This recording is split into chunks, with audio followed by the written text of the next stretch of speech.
So I'm curious why everyone likes to spend so much time following their favorite sports team.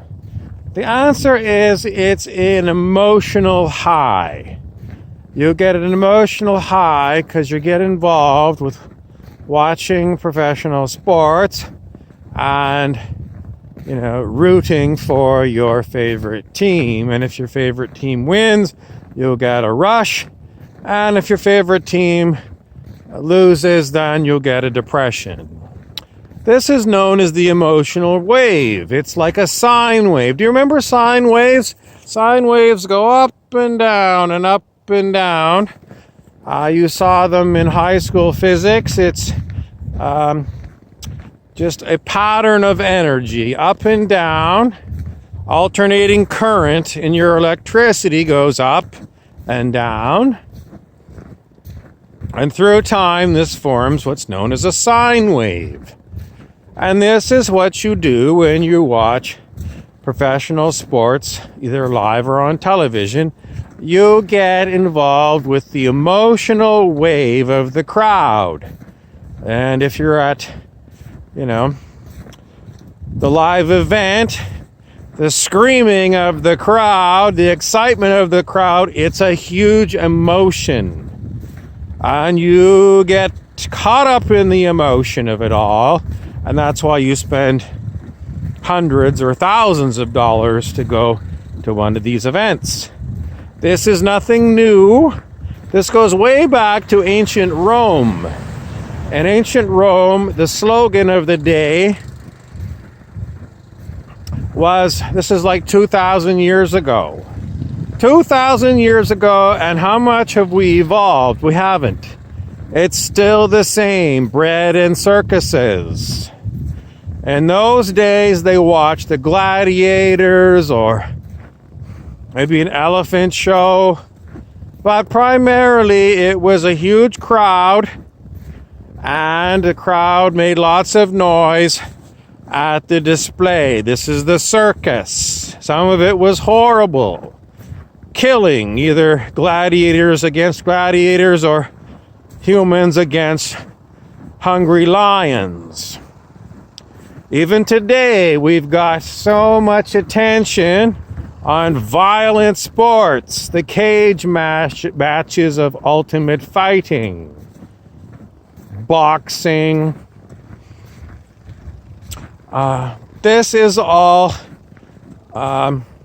very low vibrational. So if you're concerned about, what you're feeding yourself, this stuff is not going to help you evolve.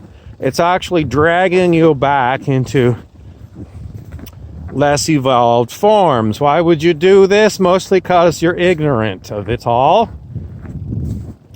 Emotions themselves are never easy to figure out. Mostly emotions, for me, are annoying. I don't like emotions. Laughter, is laughter an emotion? No, laughter is a higher vibration. I'm talking about emotions where you feel a lot of drama. It's The Young and the Restless on television. It's like you watch that show for a while in the same pattern. Someone goes to the hospital because they're sick. Someone gets married. Someone has a baby. Someone gets divorced. And there's lots of fighting. It's drama. And these are all emotional responses that the characters are putting out so that you, the watcher, will also get the emotion of it all. These emotions are not really anything but annoying for me because I don't want them. After so many years on the planet, I'm sick of them. I'm sick of these feelings. These feelings are not pleasant to me. I would rather have a body without feeling all these emotions.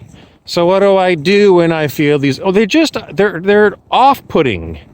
Because I prefer quiet, inner quiet.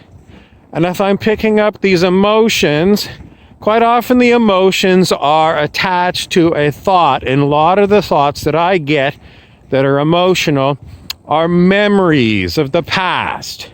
So the emotions are bringing me memories of the past, and I don't want to live in the past. So I don't like them. And why do I get them? I get them because they are still here. And I'm not dragging up these memories. It's like they're on autopilot. So why do I have them happening to me when I don't want them? It's not the human condition. It's they are being broadcast by secret things. Things that we don't know about on the planet. Things that we don't understand.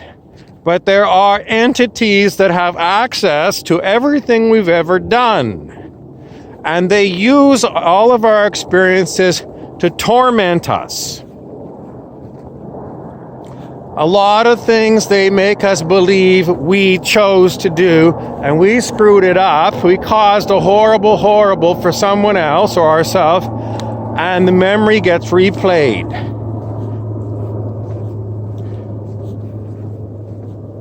It's designed to basically torment us. Why? Because these entities live on the torment that they give us. It's called loosh. It's a negative energy. If you look on the scale of consciousness, just go and Google that, scale of human consciousness, and you will see that everything below 200 on this scale is a lot of things that we call emotionals. And they're negative. So we don't want them. Fear, grief, anger. Those are some of the ones you'll find low on the scale of human consciousness. And these entities love this stuff because they eat it as food. Where are these entities? Some of them are actually human, but some of them are hidden from us in other dimensions. How do we know this? It's mostly because the information comes to us by people who are getting it through advanced beings who are talking to us, perhaps through psychic means. Is it true? Yes. If you had free will, you would say, I don't want to experience these things. And if you keep experiencing them, it's not your free will that is choosing it. It is other entities that are forcing themselves on you because they don't respect you. They have no concern for you whatsoever. These are demonic beings. And I hate to use the word beings, but they do exist. Other people call them entities because they reserve the word being for things that are higher than 200 on the scale of consciousness. Many animals are demonic. Scorpions, for example, are demonic. They have no concern for anything other than themselves, and they'll sting anything. A wild tiger doesn't have any concern for anything other than feeding